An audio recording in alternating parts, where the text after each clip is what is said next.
Was it worth spending 50 cents to get the 500? Yeah. And if you're spending 500 to get 50 cents, then you're doing it wrong. Right. And yeah, you should be really reconsidering your outlook on business. Maybe you need a coach. You probably need a coach. Welcome back to another installment of The Perspective. My name is Devin Jones. This is my co-host, Mitch Harley. And on this episode, we're going to be talking about the hazards of commoditizing your business, your industry, your service, whatever it is that you do to serve people, and the benefit of having somebody to coach and support you so that you don't end up shooting yourself in the foot while you're building a business. I see it happen all the time. And coming from a trades background, I just wish people would take a step back and see the mistakes they're making. And I'm not claiming to be, some expert from New York and Wall Street, but just simple things that they're not doing. Companies are taking their revenue and reinvesting it, and that's fine. You should. You need to reinvest in your company to grow. But they're putting it in the wrong spots. They're putting in spots that they think are important to them, but they're not thinking about the growth of their business or the market that they're servicing. They're not thinking about the materials that they're purchasing. They're overpaying for, let's just say, computer software that pays per user. And at some point they had 4 users and they never went back to change it back to 2. So they're paying more for that, but then they turn around and they don't want to pay for, a marketing company that could be at the same cost because that's too expensive. It's like, yeah, but you're wasting money over here for no value when you could be paying a marketing company or an agency or a business coach or whatever, sales training, but that's too expensive, but you'll flush money over here on a product you're not even using. And I think those tweaks need to happen. Yeah. Something that I learned very early on in my, career in marketing, when I was like starting some of my first businesses, there's no investment in the world that can predictably grow your money the same way that marketing can. And it boils down to a very, very simple equation. The cost to serve somebody versus how much you make off of that. So the cost to serve somebody includes how much it costs to acquire that person as a customer. So we call that customer acquisition cost. So you kind of put those two things together. Let's say it costs $1 to acquire a customer, another $1 to serve that customer, and then you charge $3. So you're making an extra $1 inside of that. But if you get your marketing efficient enough, let's say it's $2 to be able to serve people for $10. So now you just 5 times your money. And that's the power of having a strong marketing team or a marketing plan that will help grow your business, is if you could figure out what that equation is for you and how you serve people. But before we jumped into this, we touched on the idea that here's the problem is that you get used to a certain way of doing things, and customer acquisition and the cost of it kind of goes out the window because, when you start the business, when it's just me and I'm looking for a client, I'm just kind of going from person to person, looking for a person to become my client. And the same thing exists, let's say, in the trades world, where you're just going from, from vendor to vendor, looking for a way to get a decent contract. Now, the problem is there's multiple trades vying for the same jobs. Yep. And so it boils down to who's willing to take the least amount of money to get that job done. And then when you score that contract, you take a look at the real fine print of all of it and everything that you've committed to, and you go, well, maybe now I have to cut some corners because I can't do the job to the fullest extent because I'm not going to get paid enough to even be able to survive by the time this job is done. And not to mention the unforeseen costs that come along with it. So you end up commoditizing what your industry is, what your business is, by looking for the cheapest price. The same thing applies to apples. Apples grow on trees in lots of places where trees grow. So apples have a set price. That's just the price of them. And the only way the price of the apples goes up is based on the inflation rate, how valuable our dollar is comparatively to, its spending power in the market. So if it's not, if the dollar keeps going up, the value of an apple will keep going up alongside the value of the dollar, but the the equation is still the same. It's a 1-to-1 kind of ratio here. Everything just kind of lifts up together. So if you position yourself as a business in that frame of mind of, oh, I just have to be able to complete the job the cheapest, you're literally cutting your business's throat. You're not leaving any room for you to grow. You're not leaving any opportunity for you to acquire new customers in a predictable way. And that's how you end up failing. I mean, the statistics are staggering, the number of businesses that fail in the first 12 months of being in operation, right? Well, a lot of it too is, we had also talked about the difference between a company and a business, right? And while yes, in the legal entity definition of it, that word is interchangeable, but when you're self-employed, you own a legal entity, you own a company. Yeah. But that doesn't mean that you're a business owner, right? Because you can own a company, and at that point, you're still trading time for money the same as an employee is for another company, except now you're just direct to the consumer. Now you just set your own schedule. Yeah, exactly. That's pretty much the only benefit. Now you just work weekends too. But from a business owner perspective, now you're looking at, okay, how do I make time and money work for me? Because yes, there's time investment as a business owner, absolutely, if you're going to run a business. But now you're dealing with more than one person. You're dealing with more than just yourself. How do I capitalize on them? And there are costs associated with running a business. There's costs. If you have an office, well, that means that you have rental or lease. You've got power, hydro, you've got utilities. Now you have some form of staff, whether that's administration or HR, whatever you want have in there. You have those. So now you have this cost. I'm assuming you've got a few vehicles, right? You've got maintenance on tools, and you have computer software. You have all these things that cover every month. A company owner or self-employed, they don't consider any of that. They take, so say a roofer, for example, or whatever. I like picking on roofers. And they grab the material costs and say, this is something I can't change. I might be able to go whittle down the distribution, but here's $3,000 in materials. What do I need this week to survive? Okay, I've got beer, TV. I need $2,500. Okay, I'll do it for $5,500. When the market value and going rate is $7,500. But in their mind, they won the job and they've paid their bills, but they haven't. Because there's a reason why it's $7,500. Yeah, there's they're going to more go in costs next week, that you're not seeing. And they're going to need another job, and they're going to have to buy another job because they have another bill pops up, and they're chasing bills and they're chasing beer money for the weekend. That is not a business. That you've created yourself a new job. But now you've wrecked it, not only for everyone else, because people like that don't care about other people, don't care about the industry. But now what you've done is put extra pressure on yourself to go find that other job. Mm-hmm. A business owner says, hey, my business cost me $200 a working hour. So 8 to 5 cost me $200. So now I have to take that into consideration. What do I want to make for profit to not only for myself, but to reinvest in the company as I'm growing? Okay, well, now I'm not 205. Now I have to charge whatever it is. And that number is all over the map. But if you don't consider that, then you're going to go under because you're going to be bleeding money, and you can buy all the jobs you want, but that only gets you so far. It's going to catch up to you at some point. People have to realize that. And it's not just in the trades. This is in any business. There are fixed costs that you have to look at every day. And if you don't, you will start hemorrhaging, and then you'll say, oh, it didn't work. And guess what? All the people that relied on you and worked for you, what a waste of their time. Right. What a waste of their energy and resources, because they bought into you. They could have went and got a job somewhere else, but they didn't. They wanted to come work for you, and you let them down. So don't make this about you and your success or failure. This is about you letting people down. When you hire someone, that's a responsibility on you. It's not only a responsibility to treat them good, it's a responsibility to support them. And if you're mispricing your products or your services, you're actually hurting the people that have bought into you. And that's wrong. When it harkens back to our definition of what a business actually is.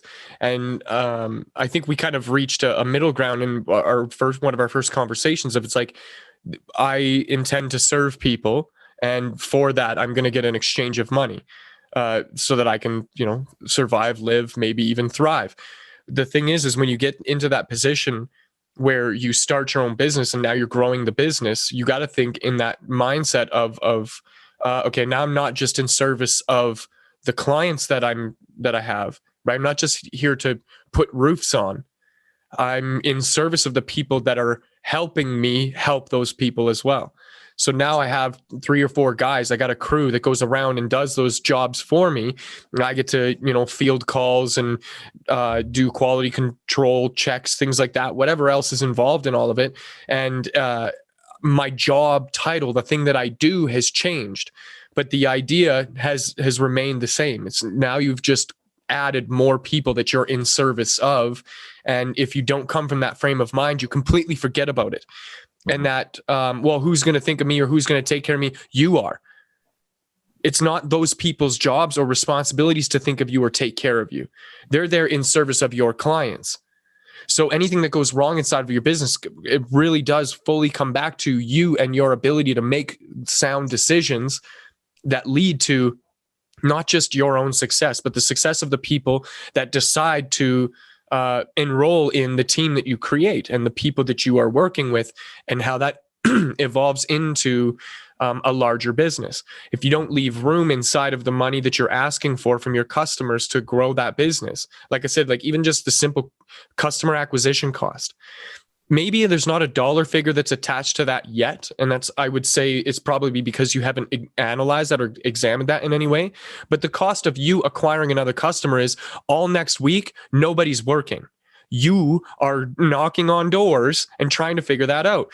And if we just added it up and said, let's just say hypothetically you are worth $100 over that whole week times 40 hours that week, if you worked 8 hours a day trying to find the next client, that's how much money you need to acquire a customer. So in every industry, the customer acquisition cost is a little bit different, but in the trades, it works out to anywhere from $200 to $400 per new customer that you get. So if you don't bury that into, the thing that the money that you're earning, you're already screwing yourself. But that only pays for one extra customer. You need 10 more. You need to be booked up a few months in advance for there to be some kind of sustainability and predictability in that environment that you've created.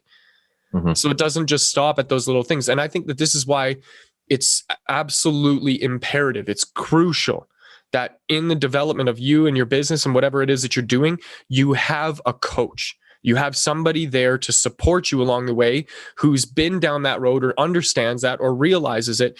And I know that there's a lot of hesitation because of the way that the marketing world has painted that world. And I hope that in this conversation we can dispel a lot of those myths, but I'm just going to put it like this. Michael Jordan needed a coach. He's the best basketball player that's ever played the game, and he still needed a coach. And the thing is because Michael Jordan's so focused on where the ball is going. He's looking at the hoop. That's where his eyes are, and that's where they need to be, because if he's looking anywhere else, he's always going to miss 100% of the time. The coach is looking at his form. His elbow, is it out? Is it in? Is his back right? Is his foot in the right place? Is he coming up to the net the right way? There's a million other observations that need to be made by that thing. And that's why adjacent to the business world, having somebody to look at the business and go, oh, guess what? You didn't budget enough money in this job quote to acquire another customer. And if you continue down that path, what's going to happen is you're going to crash land and your business is going to fall apart. Mm-hmm. Does that make sense? Yeah, there's actually cool, just touching on the basketball world, there's a cool documentary on Netflix called The Perfect Shot. I don't know if you ever watched it, but it's really neat, the behind the scenes on how much time and effort it took and what they brought in. Like they brought in stuff that NASA was using to project, rockets and the trajectory that it would take. And they applied that to basketball. And now that player, he just lands 3-pointers all day long without even thinking, because he's made it a habit. But in business, I spent some time with a company that he had a really good, handle on certain things. And he was growing at an exponential rate, and he wasn't scared to take some risks. But I saw a lot of spending habits that were very dangerous. And it got to a point where he almost went under. He did, and he was able to recover, but he basically had to bring someone in and say, fix this for me, because I'm obviously not seeing it. Now, me and that person didn't get along because I don't think he had realistic views. He had some education behind him, but real world application was a little different. But anyway, that's besides the point. But he recognized that, yes, he needed an external source, somebody that could identify problems and fix it. And one of the fixes he came down with, which I did agree with, and I thought it was really good, was P&Ls. And P&Ls are such a great tool. Now, they can also be a hindrance because numbers tell you the story, but they don't tell you the whole story. Right. So you can overanalyze a P&L to your detriment, where now nobody wants to work for you because, every penny that goes out is a liability, and that's wrong. But a P&L can give you a really good overview of, over an average of a few jobs. Hey, you know what? We're hitting our quota. We're doing where we need to be to grow. Or being like, okay, we consistently hemorrhage on the materials. Why are we underbidding? Or why are we overspending on materials? Are we not considering things when we actually, put our pricing out there? And when it comes to another world, say like retail, you do a P&L in the retail world, it's going to tell you, hey, you know what? You have too many people per shift for the revenue you're making. Either increase your revenue or you have to back off on your shifts. And P&Ls are really good gauges of where your business is at. And companies that don't do P&Ls or don't know how to do them properly, they will never grow. And that's where a business coach done properly, or that external advisor can say, okay, no, you're doing your P&Ls wrong, or you're not applying them properly, or you're looking too much into them, or here's what you're doing, or you're not doing them at all. We have to start creating some P&Ls for you. And that's just one example of what a proper coach or mentor or advisor can do for you. But there's so much garbage out there where people just think advice is something that they just come up with and it sounds pretty. Well, that's a waste of money. Yeah. Don't waste your money on that. Yeah. Right? Find someone who's actually going to bring you some value. And maybe that takes 1 or 2 consultations. Maybe that takes 1 or 2 months and saying, hey, this guy's the right fit for me, or this guy's not the right fit for me. But as soon as you have that red flag, don't keep throwing money down there, right? Make sure it's working for you. That's what you need to really view. Well, and I would think anybody that's in that position of, starting a company or running a company, granted, you probably have a really, really great depth of knowledge in the thing that it is that you like to do, whether that's trades, art, artistic, creative type stuff, or any other kind of practical application. If you got some retail thing, you're starting a t-shirt business, whatever it is. Yeah, sure. You got a lot of depth of knowledge there, but you don't have a lot of depth of knowledge in all of the other things. And if you even tried to learn all of the other things, you would die before you actually reached any level of success. And recognizing that ahead of time is what's going to, first of all, catapult you into success, but second of all, keep you there for a long time. And I think about it like being proactive versus reactive.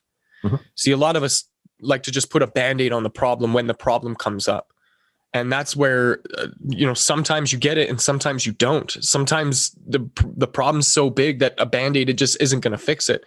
There's this one guy that I occasionally pops up on my social media, and he's a financial advisor. He talks to people and offers financial advice.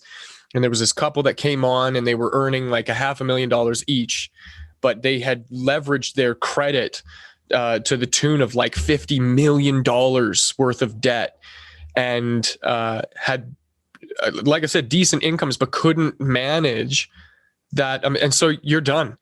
Like at that point, this guy's only advice is you have to sell every single thing that you have.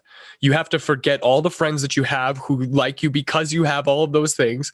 You need to move back into a 2-bedroom apartment, you and your dog, and like lease a car that's $200 a month, because at the rate that you're going, the only way you're going to pay $50 million back is to literally just sever the head off of the beast. And so, I mean, don't put yourself in that position. Being proactive means, okay, I am right here. This is where I want to be. Who can I find that's going to help connect those dots? Where do those people exist? There's tons of ways. And I'm sure just thank God for the algorithms. I love to play them just because I understand how they work. But if you go on Google and you search business coach, don't buy anything off of that first search, but go through everybody's everything on the first 3 or 4 pages. Just at least visit their website and then wait and see what happens, because the algorithms are going to pick up on your interest and need for these things. And this is going to start serving you ads from not just the people that you visited, but from people you didn't even know existed. And inevitably, over a period of time of you just kind of paying attention to those things popping up in your feed, you'll be able to go, oh, you know what? That's exactly the problem I'm having. And that's exactly the solution I need. And this is exactly the price point that I can afford to, make that happen. So being proactive and always looking for that opportunity to stabilize and grow your business in a more sustainable way is so important, just to avoid that inevitable conflict. I tend to stay away from the loudest. Right. Then there's just something about it, and maybe I'm off on my own here, but those guys that say, "Oh, you don't need to invest in marketing. Do these 3 simple rules." Sorry, but you are marketing to me right now, not it's the using those 3. right? Like, are you serious? Go away. Right. Yeah. And marketing is, I love it. I used to, until I met you, I made fun of marketing people a lot. I make fun of me a lot. So no, but it's hilarious. And I find I'm getting really irritated with the business coach world too, because there's so many of them. I believe in the presence of a business coach. I believe in the principle, and I'm definitely, I don't advertise about that part of our company, because I'm like, it should happen organically and people need to see the value in what we bring. And then they will want to be a part of that. They want us to be a part of that team. And that's, to me, where I go. I'm not going to go into someone's office and being like, you need a business coach, I'm going to do this for you, because I don't want to be that person. And that's fine for other people. But from a marketing standpoint, I feel like it's a very similar field where there's a lot of sharks out there that just want some cash.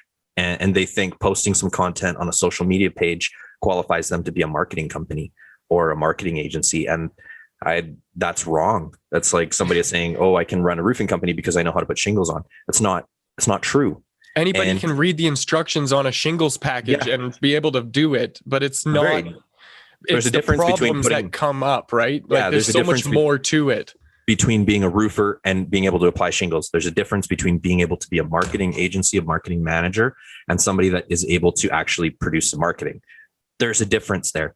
And I used to make fun of people because I'd be like, "Oh, you're going to college. You're taking some courses. What are you taking them on?" "Oh, marketing." And I'm like, "Oh, that is such a cop out, because marketing, it doesn't mean anything to me. Marketing just means getting in front of people." From my experience and what I see, there's a difference. And so, okay, well, what is your definition of marketing? What do you do in marketing? Where do you want to go with marketing? Are you just becoming, a really good graphic designer? Because technically that could be a type of marketing. What is that? So don't tell me. And that's when people say, "Oh, I went to school for business." That's great. I just see you working at a retail job. Obviously, it didn't do anything for you. What did you learn? What were you trying to achieve? How did they sucker you into that course? What was your end game? What was your goal? Because it's very clear you haven't achieved it. And lots of people have dropped out of business class for that exact reason. I'm very anti-traditional education systems, which is, I don't know, maybe a topic for another day. But just to kind of like piggyback off of that, I remember when I dropped out of high school, my dad, he supported me all the way along. He knew that I was just not in the right environment to excel. I needed to be challenged somewhere else. And so he always kind of left the door open to, well, if, you think that maybe some college somewhere along the lines would help you in what it is that you're headed towards, I'll definitely support that. And I was like, okay, cool. I've had like 38 jobs before I ended up finally just like working for myself. In that period of time, I explored a lot of different things. I learned a lot of different, dynamics from a lot of different people. And it was really, really powerful. And I always had this one little, inkling thing in the back of my mind, which was the voices of all of my teachers for, a decade telling me, you're not going anywhere without some kind of education, blah, blah, blah, blah. So I finally, I bit the bullet and I was like, you know what, I'll go back to college. I'm kind of artistic creative. I make music. I wanted to kind of do photography. I thought maybe that'd be cool. I watched a couple of videos on YouTube. This is like in the genesis of YouTube. So there wasn't a lot of stuff going on. There was very limited resources available. So not enough for me to figure it out. When I went to class for my very first, it was a certificate program. So you just like lay out the things that you think you do out of like a dozen different courses. I needed 6 of them to get a certificate. So I was like, yeah, photography basics 101, dark room, black and white, composition, just a few other things. And I brought with me my film camera that I got in a box of other cameras at a garage sale for $50. That's where I started. And when I got to class, the very first 5 classes that I went through was literally, I was just going to show you this. What does this button do? What does this button do? What does this button do?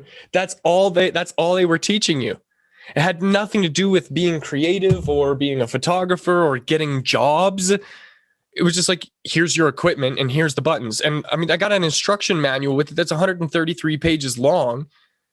So why do I need to spend, 5 days worth of classes on learning where the buttons are and what they do? I was interested, like, what is this and what is that? And so none of the things led me to where I wanted to be. So I dropped out of college for that very reason.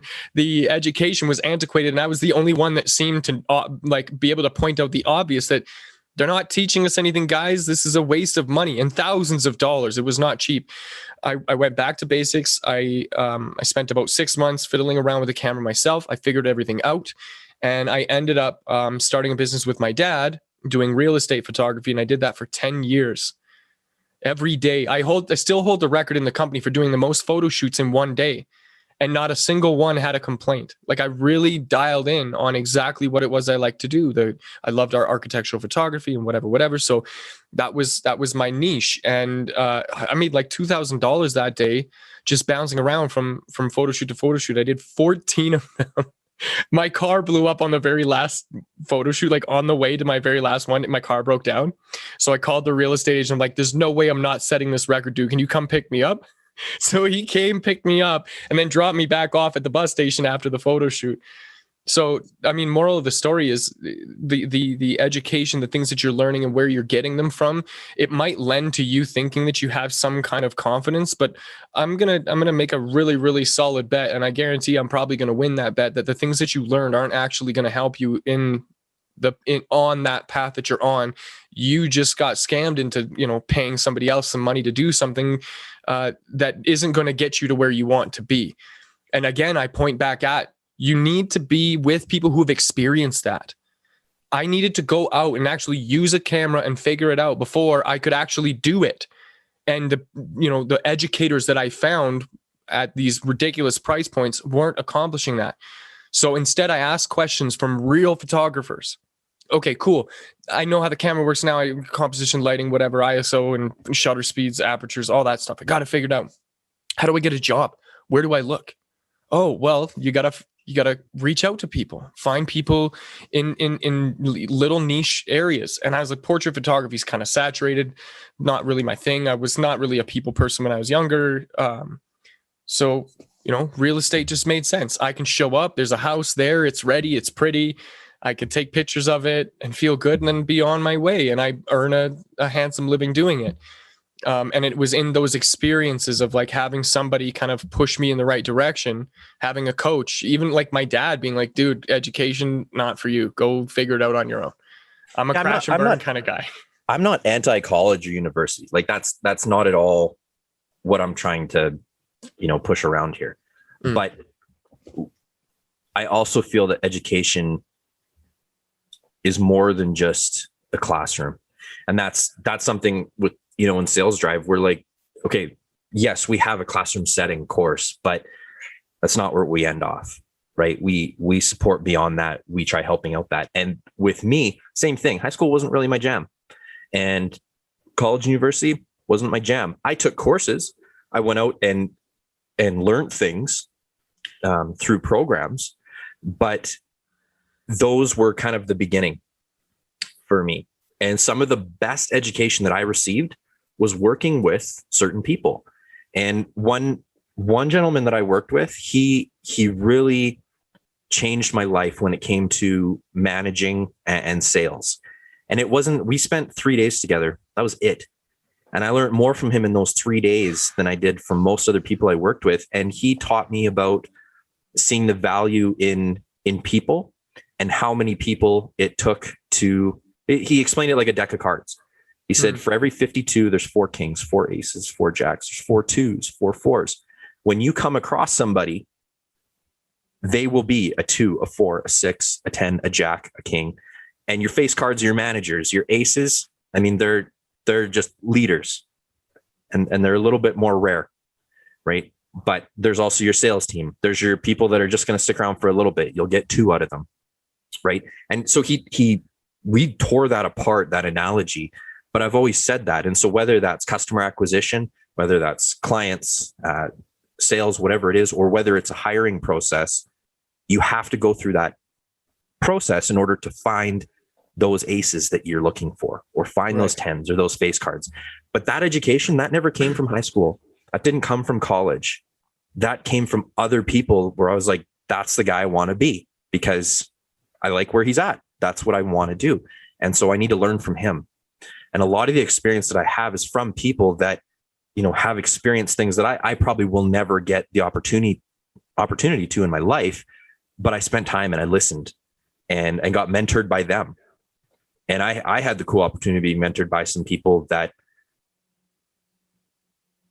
I don't know how many people would have that opportunity, and their experience is really neat. And that's something, we can talk about later on, but every business person that's starting a company, every entrepreneur, they need that person. And the problem is that there's all these sharks out there that say, I'm that person. If they have to tell you that they're that person, it's probably not the right person. It should be someone where you're like, that's the person for me. You choose them. They shouldn't choose you. Right. It should happen organically. And it's so funny coming from a marketing guy, but I just have to put that caveat out there.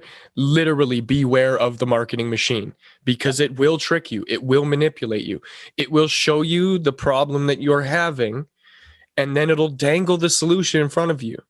And if you're not careful in really picking apart that problem and solution and not just making it fit you, you will spend money on things that you don't need to spend money on. I've been guilty of this myself too.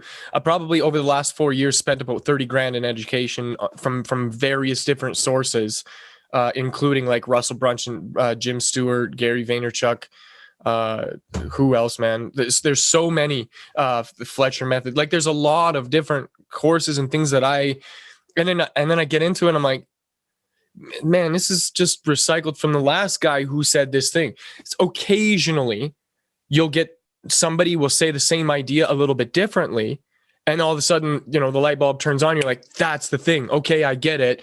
And it's worth spending $1,000 to get that solution.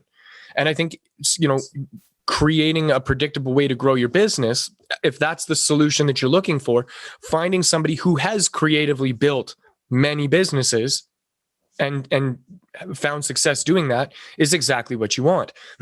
If you want creative sales strategies, you want somebody who's been in the field, somebody who's knocked on doors and, sold vacuums. You know what I mean? Somebody who's gone through the whole Cutco thing, because that lends to something really, really valuable. So when you need a powerful sales team, having a powerful sales coach is going to really, really affect that. Right? Bring that change to what it is that you're building. I read a book, and maybe you've read it too. It's called This is Marketing. It's by Seth Godin. Seth Godin, yeah. Right. And that book, realistically, probably could be half the size. Yeah. It's a lot of it. I was just like, really? This guy's just trying to fill up 300 pages. Sorry. Just stories and fluff, right? Right. There's a lot of fluff in it. But there were some points in there that I was like, this was worth the read, because it explained certain things to me in a way that really connected with me. And I felt like I picked up, not that I became a marketing expert after I read the book, but I had a better grasp on some basic principles that I'd never really thought of before or weren't really brought to my attention. And so reading that book, I was really glad I did. But if I had somebody like you, if I had known you back then, would I have read that book? No, because you're my guy. I go to you. And I already read the book.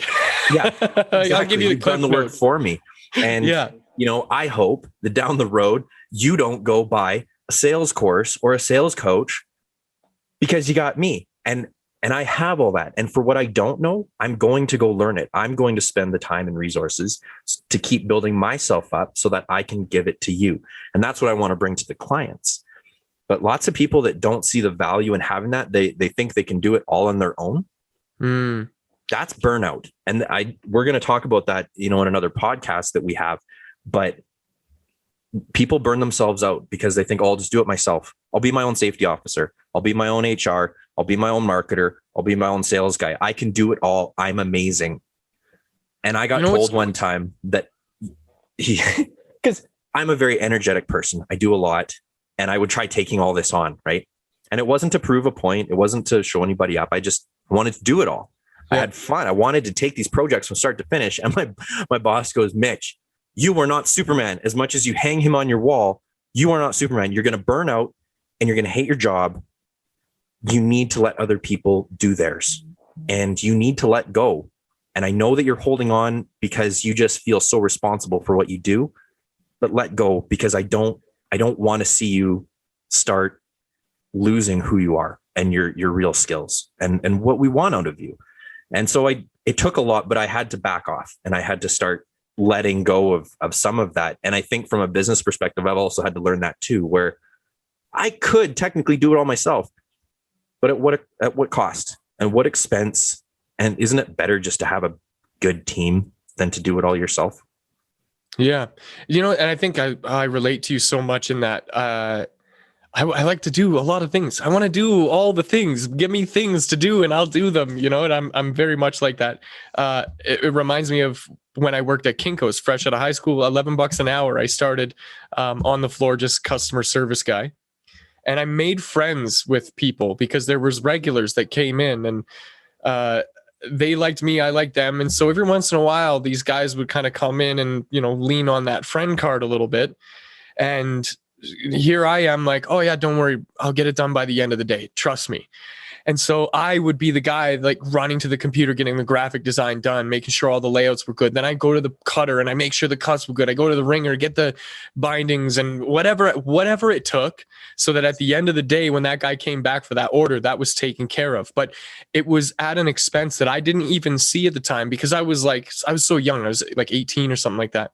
And it came at the expense of all the other people that were supposed to be served in that same time frame, but either their job just wasn't completed properly or in a timely manner, because I'm like putting shit where it shouldn't go. And my manager had to take me aside and go, listen, man, what you're doing, I know you're trying to help and I know that you're, taking on all this work. And I really admire the audacity that you have to, take on all of this stuff. But what's happening is you're putting tiny holes all over the boat and the whole boat is going to sink for the sake of you having this one, magical moment with somebody. And so if you have to, turn it from 12 hours to 24, that's something that needs to be said, because if you sink the ship, we have nothing. We can't help anybody. Mm-hmm.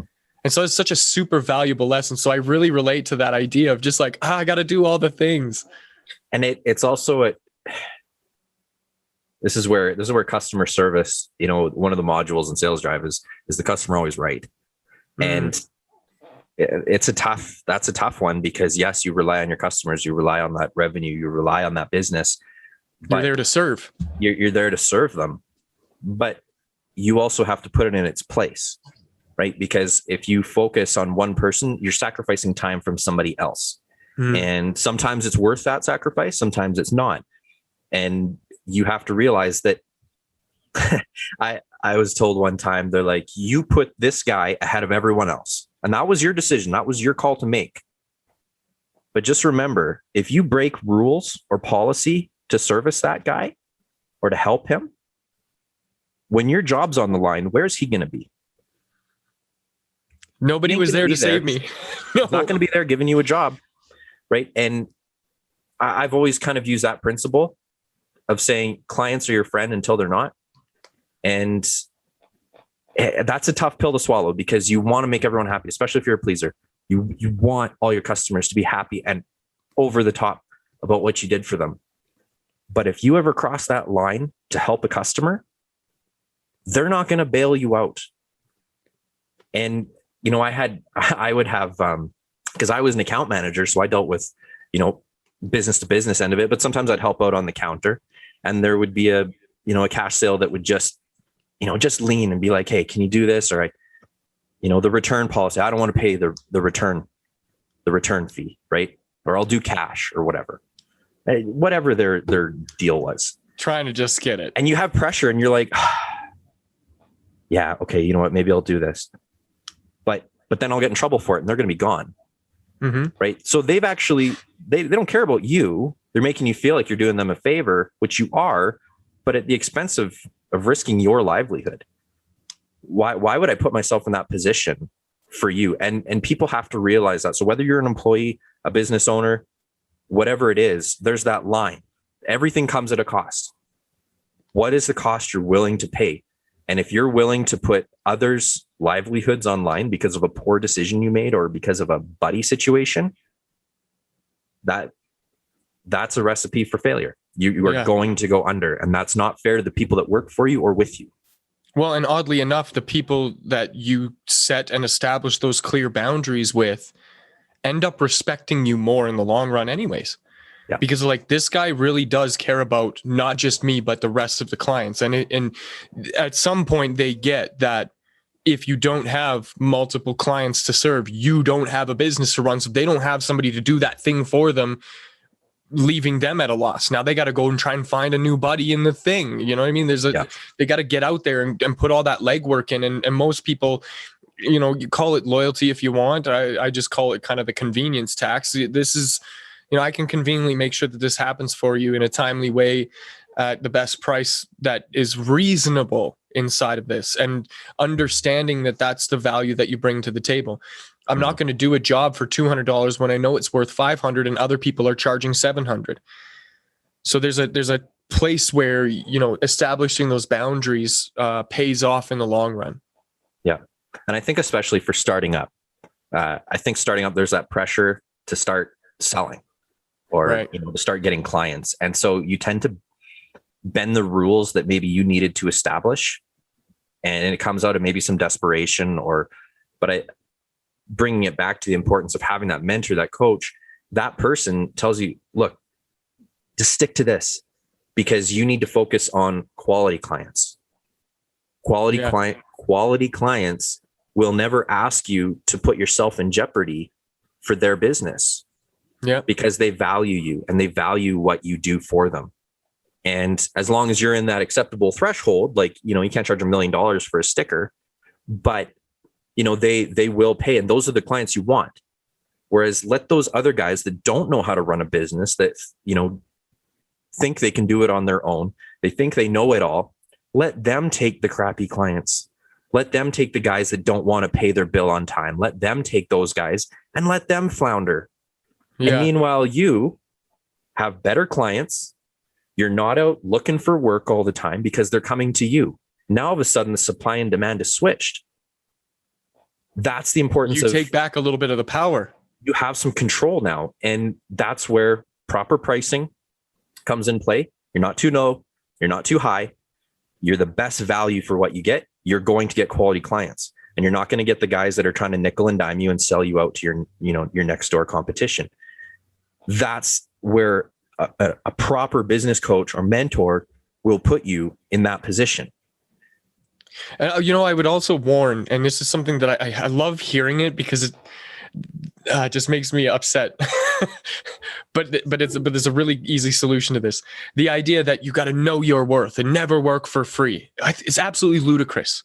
It's the stupidest thing I've ever heard in my entire life.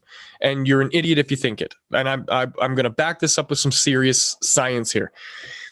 If you have to acquire a customer, sometimes you have to prove to that customer what you're worth. And so that means understanding that, let's just say, as an example, I sell cinnamon buns. So I take a cinnamon bun and I chop it up into these little pieces, and then I put it on a silver platter with some toothpicks, and then I stand out in the middle of the mall hallway, and people walk by smelling the cinnamon buns, and I give them a free sample. That's free. That's working for free. That's exactly what you're doing. But what is that worth to me? So the cost of one cinnamon bun, and let's say I get 5 new customers out there that spend $20, $30. So I earned $20, $30. The cost of those buns were $2 or $3 plus this one here.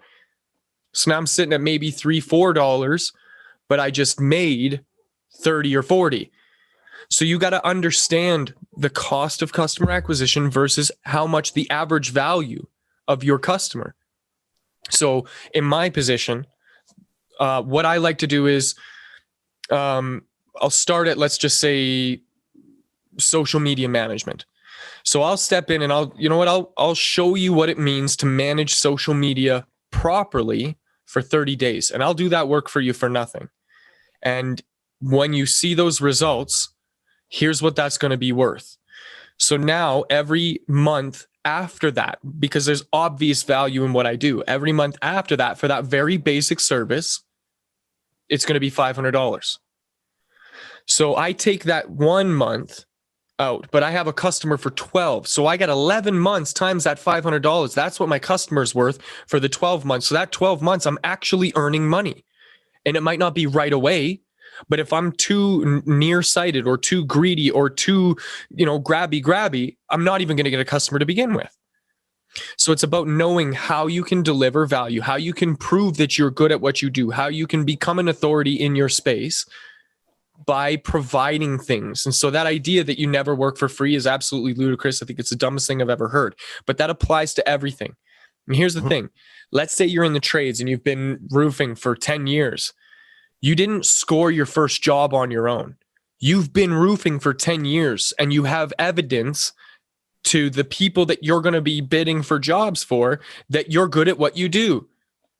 So that little bit of time that you spent in the beginning doing all that stuff, was an investment. Let's just look at it respectively. You were earning a wage here, working hourly.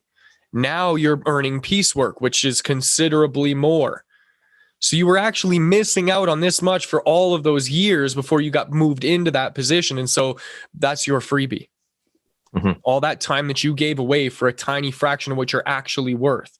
But I think people, there's a misconception there that sampling or that proving value comes at a cost. And right. If you do it properly, it shouldn't. No, it should be making you money. Right there. Because some people look at that cinnamon bun, for example, and say, oh, I have to front that 50 cents to put that out there.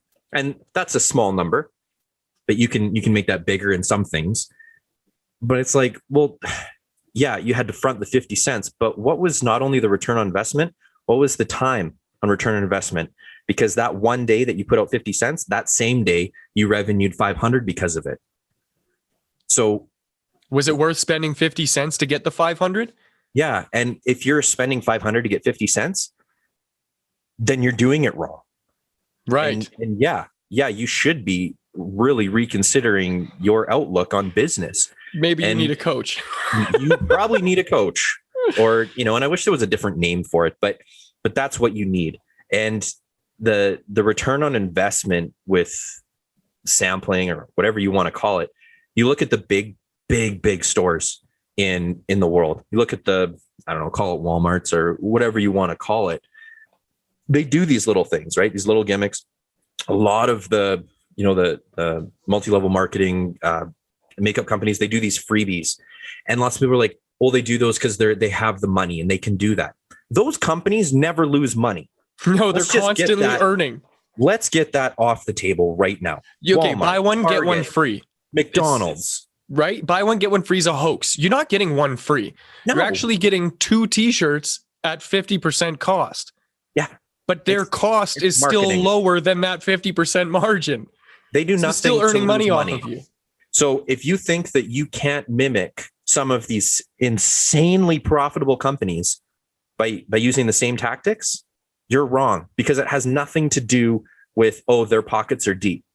No, that's not what it is, because they're not in the business of losing money. They don't say, hey, let's do this and maybe in a year we'll get a return on it. No, they get a return instantly. And so if you can pick up on some of their tactics and apply it to your company or your business, you will benefit instantly from that.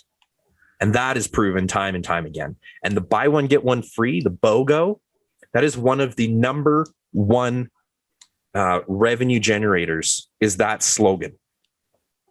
Buy one, get one free. You will sell way more if you can apply that properly.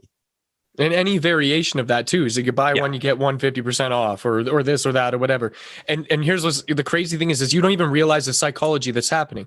That's not actually to give you a deal. That's to increase their average cart value. Yeah. They're not giving you free stuff. They're increasing their cart value by 10, 20, 30%. So now your average customer value goes up a little bit. So instead of you being worth $20 or $30 to them, you're worth $30 or $40 to them. And that's more. So that cost for acquisition was very, very nominal compared to the benefit of the, making that sale. But they didn't do anything other than some signage. They didn't go out and find a deal on shoes and then sell them at 50%. Like, they bought $35 worth of print media at Kinko's. Yeah, exactly. From a guy that worked till midnight for them. But yeah, this is the thing. And this is where there is value in that advisor, that third party, somebody that hasn't bled in a sense for the company and isn't maybe skewed by that sentiment, and say like, okay, and break it down for them. Say, hey, you're not charging enough here. Right. And I did that the other day with somebody, and they said, this product I would like to sell for $8. I'd be really profitable at $8. And I'm like, yeah, but look what you're offering. And they're like, yeah, but I can't compete if I go any more than that. That's my threshold. And I'm like, do you know that when I go to Wendy's, because this was a food prep, when I go to Wendy's, do you know what my average bill is at Wendy's? I'm going to tell you. Yeah, it's like over $20. Yeah, just for me. And the perception is that fast food is cheap, but it's not anymore. By the time you add your fries, I get bottled water. I'm off of pop. So, I mean, there's an extra $1.50 that you got to spend on top of everything, because water is more than pop. And, it just kind of goes from there. And because the food isn't as good, I have to eat more. So I get the side cheeseburger on top of it. It just add. And then I like the Frosty because I'm a glutton. And, you make this package and it costs you a ridiculous amount of money. So I just turned that around and said, look, you are offering a meal prepared for them, because fast food is all about convenience. You're offering the same service with a much better product. You don't have to go and match them at $20. I'm not telling you to do that, but look at the spread. You could get more than $8. You should be able to get 12. 12 is a realistic number, because I don't think you can go anywhere and get an actual meal that fills you up for $12. Right. Not that's been prepared for you. Like, if you make it at home, finally, but most people don't make their own lunch when they go to work. Most of them go and run down to McDonald's or whoever out of convenience that's made for them.